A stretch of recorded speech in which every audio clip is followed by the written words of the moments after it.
तो नमस्ते दोस्तों, कैसे हैं आप लोग। बहुत से लोग मेरे से ये पूछते हैं, मतलब ज़्यादातर लोगों का मैंने यही देखा है कि उनको शक्ति चाहिए, ऊर्जा चाहिए। तो वो इस विषय में बात करते हैं कि हम कुंडलिनी अपना एक्टिव कैसे करें, कैसे हम अपनी कुंडलिनी को जागृत करें। तो पहली बात तो ये, कुंडलिनी जागृत करना कोई बच्चों का खेल नहीं है।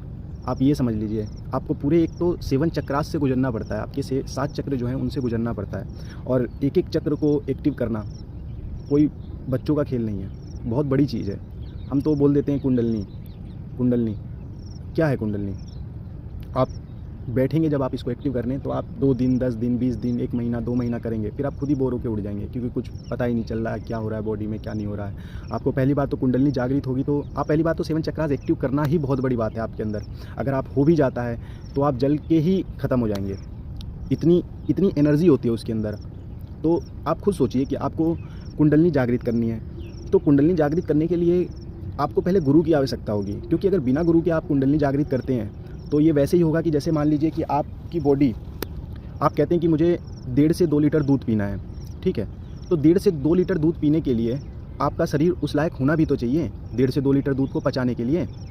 आप जब 1.5 से 2 लीटर दूध नहीं पचा पाएंगे तो जाहिर सी बात है ना, वो दूध वेस्ट हो जाएगा या आपको नुकसान कर देगा, आपकी बॉडी के लिए हानिकारक होगा, ठीक है।